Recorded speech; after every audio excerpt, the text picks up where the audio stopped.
Hallo! Avui us explicaré el verb trennen i totes les seves variants. Trennen significa separar o dividir alguna cosa i si voleu fer servir aquest verb amb una preposició serà la preposició von. Von és una preposició que sempre porta darrere datiu, per tant, aquí també, i significa de, separar o dividir de.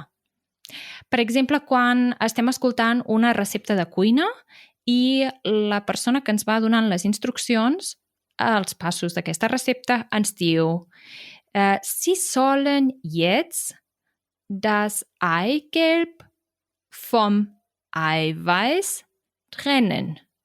Ha de separar la clara del rovell.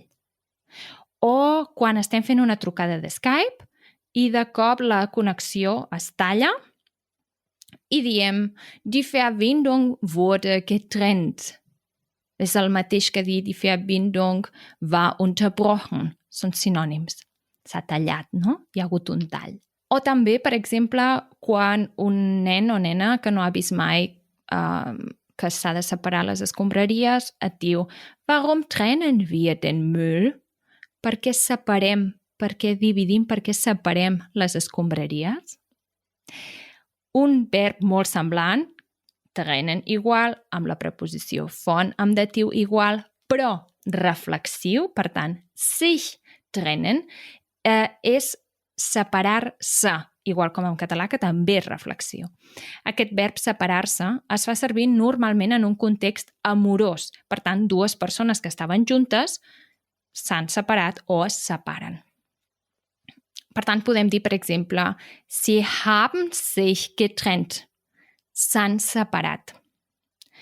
També podeu sentir el verb sich trennen en un altre context i és quan estem parlant de la feina i algú no vol dir si l'han acomiadat o si ell mateix se n'ha anat i diu Wir haben uns von Martin getrennt. No, ens hem separat del Martin. Significa vielleicht hat gekündigt oder vielleicht es hat ihn entlassen. No ho saps del cert, no? Potser és com una mica tabú, no ho volen explicar i simplement et diuen el verb sich trennen, no? Separar-se.